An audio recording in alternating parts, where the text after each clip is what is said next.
Welcome to News Channel 8. I'm Junior Garcia, and here are some of the stories we have for you tonight. Reward offered in credit union robbery attempt, staff shortage at prisons, and WAPA program update. These stories and more up next on News Channel 8.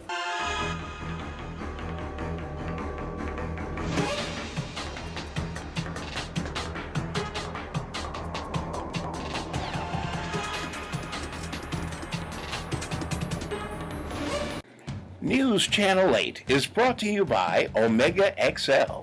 Experience Larry King's breakthrough secret to joint pain relief, Omega XL. To order or find out more information, call 1-800-298-1647 or check us out at asseenonchanel8.com.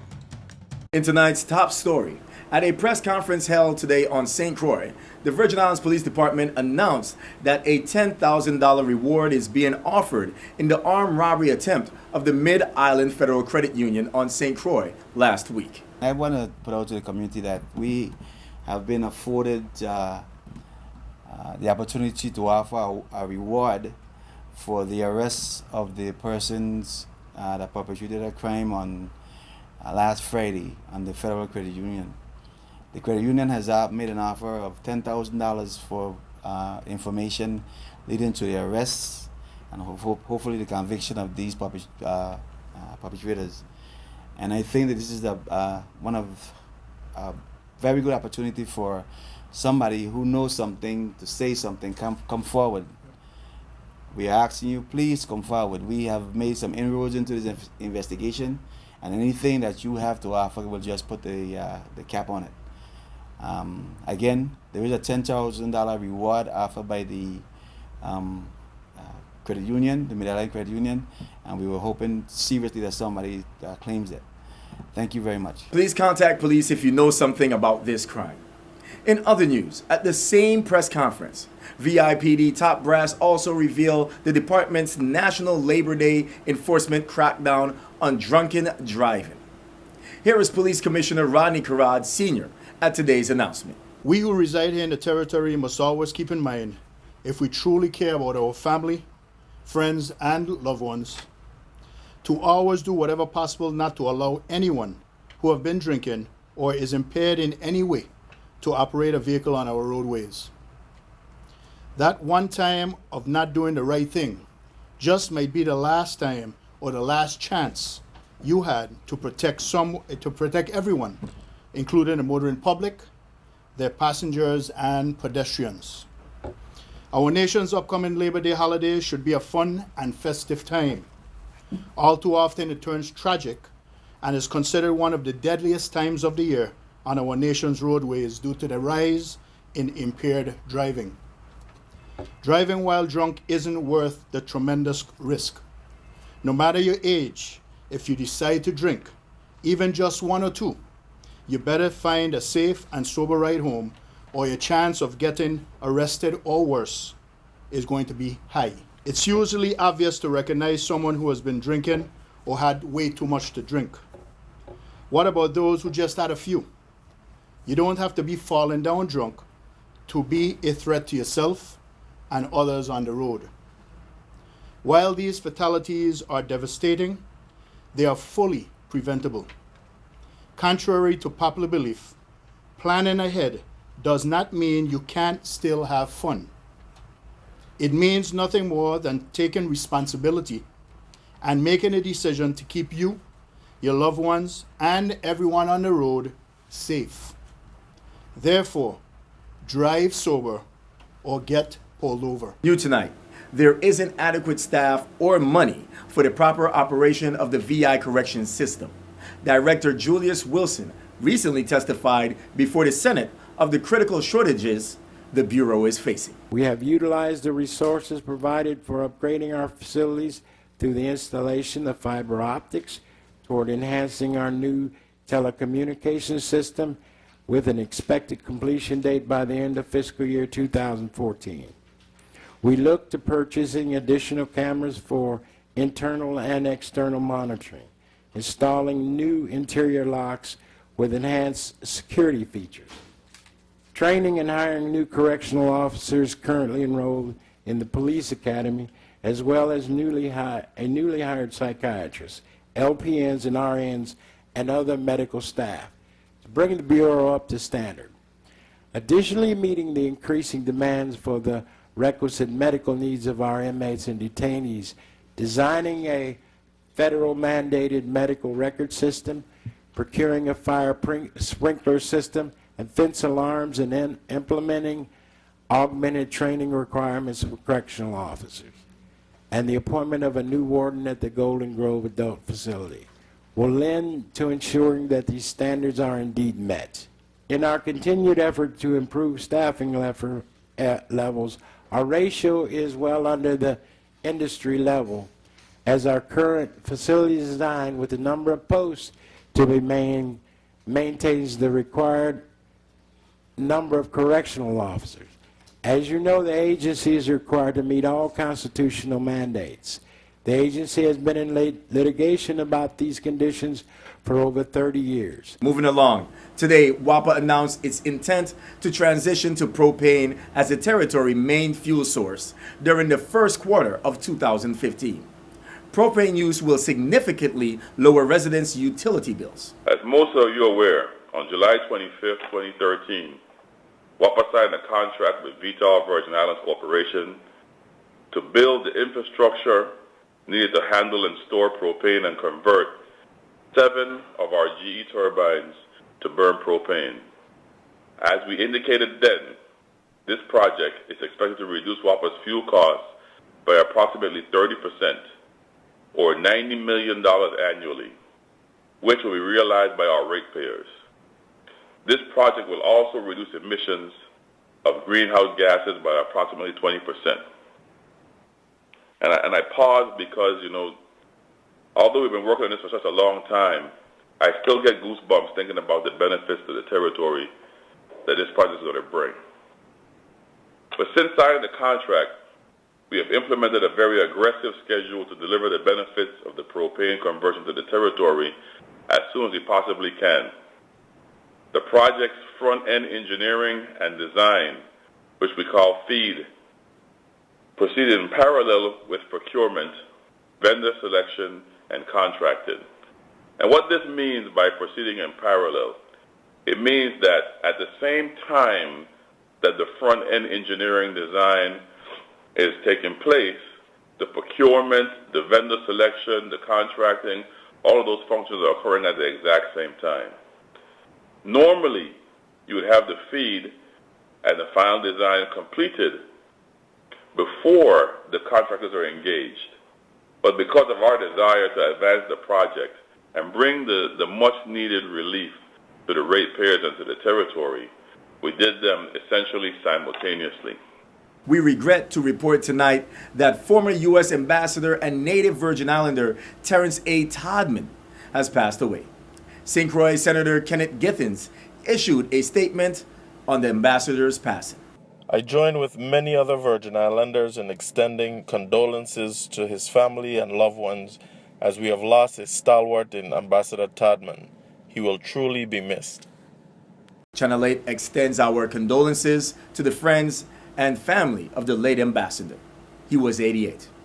Stay with us. We have more news straight ahead. This is News Channel 8.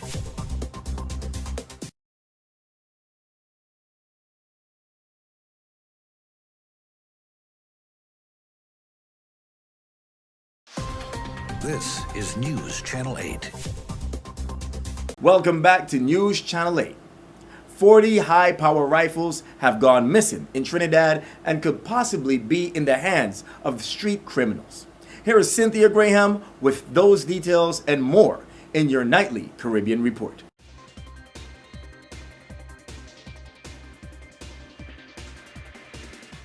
Thank you, Junior.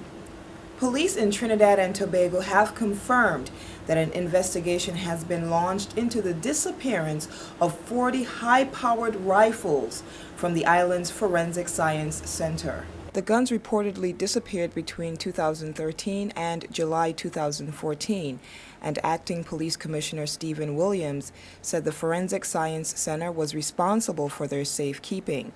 I have a concern about the firearms getting out of the center into the hands of criminals, Williams added. When investigations are complete, he said police will make recommendations for the improvement of security at forensics. The Forensics Science Center is not a department of the Trinidad and Tobago Police Service. Rather, it is managed under the country's Ministry of Justice. Finally tonight, there are more Puerto Ricans living on the U.S. mainland than on the island itself. According to a new report by the Pew Research Center, Puerto Ricans have left the financially strapped island for the mainland within the last 10 years, in their largest numbers since the Great Migration after World War II. Many cite job-related reasons above all others for the move. U.S. Census Bureau data show that 144,000 more people left the island for the mainland than the other way around from mid-2010 through 2013.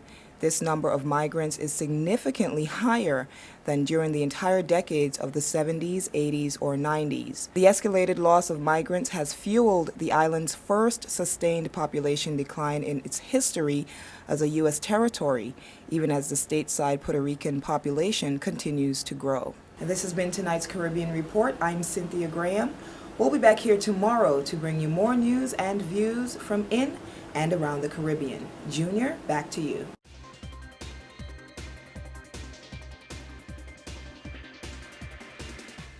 Thank you, Cynthia. Looking for something fun to do this weekend? Well, Mr. Bogle has the rundown of all the hottest happenings on island and in the region in your weekly entertainment report.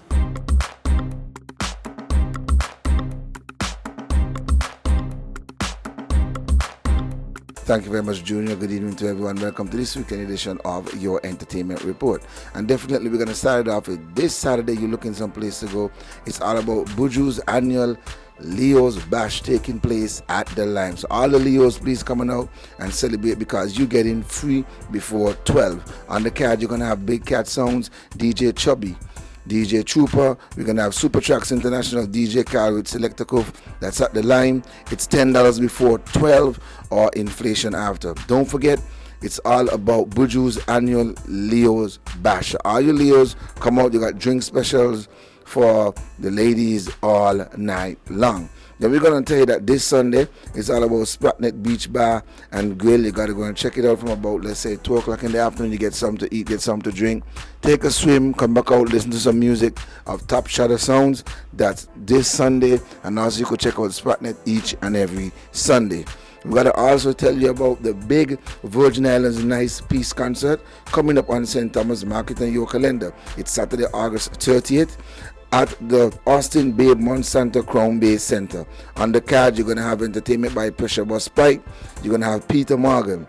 You're going to have Planet 6, Melanie Amaro, Kenya, Rudy, Jaman, K Victoria, Rasbach, Innovision, King Lion, Derek Tavernier, Volume XL, and much, much more. Don't forget also, it'll be kicking off with the Peace Concert will be kicking off with a parade from the Adelita Cancoin Junior High School, starting from 12 and go to the grounds of the Austin Babe Monsanto Crown Bay Center, and then kicks off the Peace Concert. And then we got to also tell you about Jump for Joy. Jump for Joy is a new CD just released by, of course, Splatterhouse Records. Of course, we got to big up Jamming on that. And this is a combination of artists from the Virgin Islands and also from Jamaica. As I always say, the Virgin Islands is the reggae capital of the world, the conscious reggae capital of the world. So on this CD, you have people like Notch of Barge Americans, Sizzler, Jaman, Junior Reed, Pressure Bus Pipe, Luton Fire. You got Maurice, you got Rasbach, you got Revelation, Cruise Rock Army, Rima, Danny Eyes, Modern Isle, Ritical, and Junior P. So definitely you want to go and get this CD. I think you can get it at Rhythms, or you could purchase it online on iTunes. So please go and check the CD out. All right. So definitely I want to thank you for joining me on your entertainment report. Remember, whatever you do, you try to do it peacefully. And if you drink, just don't drive. Back to you, Junior.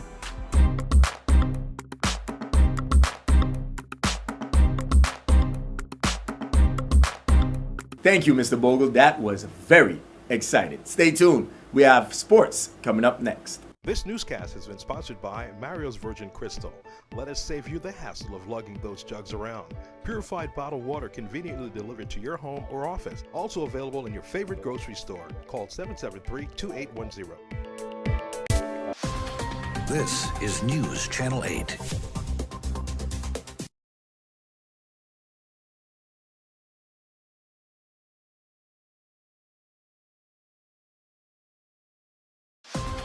This is News Channel 8. And finally tonight, Hoyers and Guidance are still battling it out in the men's Summer Hoops Championship. Stephen Koo Francis has highlights from last night's game in your Sports 411 update. Thanks a lot, Junior. Last night we had Game 2 of the MBBA Championship Series between Hoyers and Guidance. Hoyers took Game 1, Guidance looking to even up the series. Well, they got off to a huge start thanks to Charles Seeley, Young Mountain, here with the rebound and putback that had Guidance up 20-7 with 2:08 remaining in the first quarter. But Hoyers closed out the quarter on a 9-2 run, led by point guard Eddie Castillo. Here his three ball had Hoyers just down 6, 22-16 after one. Second quarter, Seeley continued to hit big shot after big shot, keeping Guidance ahead. But Castillo and Hoyers kept chipping away at Guidance lead. Three ball side pocket is good. Later, he finds Kurt John, the tennis man, for the layup, as Hoyers was just down by 4, 36-32. While Guidance kept feeding the hot hand of Seeley, who continued to deliver big shot. Hoyers, Warren Christian, he joins the party, better late than never. That three ball cut Guidance lead to just 3 as they led 40-37 at the half. Let's pick up the action in the fourth, 6:05 remaining in the game. Guidance clinging to a 1-point lead, 57-56. Castillo with the pill. He beats 4 defenders. Oh, giving Hoyers their first lead of the game. Oh man, what a move. Well, folks, that lead was short-lived as Seeley, Young Mountain, was growing up right before our eyes as he hit another big shot, giving back Guidance the lead. Folks, Guidance left Christian wide open as he makes them pay. This guy's one of the Hoyers' best shooters, and they keep leaving him wide open. Who does that? Well, later, Castillo delivers the knockout punch as Hoyers went on to win the game 78-70. After the game, I spoke to both head coaches. Coach Sammy, big win tonight. You're one win away from the championship. Talk about the win. You guys definitely had a big fourth quarter, man. Yeah, well, we started off a little flat. It's a good win. Both teams played great. You know what I mean? Play in a high. You know, it was a good scoring game, but defense was kind of tight. They came out a little flat, but then we had to capitalize on the defense, and the offense will come with the defense, from the defense. It was a good game. You had some big play downs, the stretch from Warren Christian and also Eddie Castillo, man. Talk about those guys in the fourth quarter, man. Well, I spoke to them, and after the pick and the screens created a shot for them. They came up big, they didn't want to lose, and that's about it. They said, well, he's too far to turn back now. Now we're heading for the 6th championship. So they won't let it up at all. All right, man. So we close our game on Friday. Well, anything change? We're becoming aggressive. From the gate bus, we're becoming aggressive one time. All right, man. Best of luck on Friday. Tough loss. You guys led all the way to the fourth quarter and gave up the lead. Talk about the loss, man. What happened? Well, again, last time it was Anakin, Warren Christian killing us for threes. He did hit some threes, but obviously this time it was just the onslaught of fast break and leaking out. Eddie leaked out on us. I mean, I can't even count how much time he leaked out and scored. And our guards, you know, we just didn't do a good job in protecting the transition defense. And that's basically what it was, because the game was in. Well, folks, the action continues on Friday as Hoyers will be looking to wrap up the championship series. That's a look at your Sports 411 update. I'm Stephen Koo Francis for News Channel 8. Back to you, Junior. Thanks, Koof. Stay with us. We have your weather coming up next. Your weather, coming up next.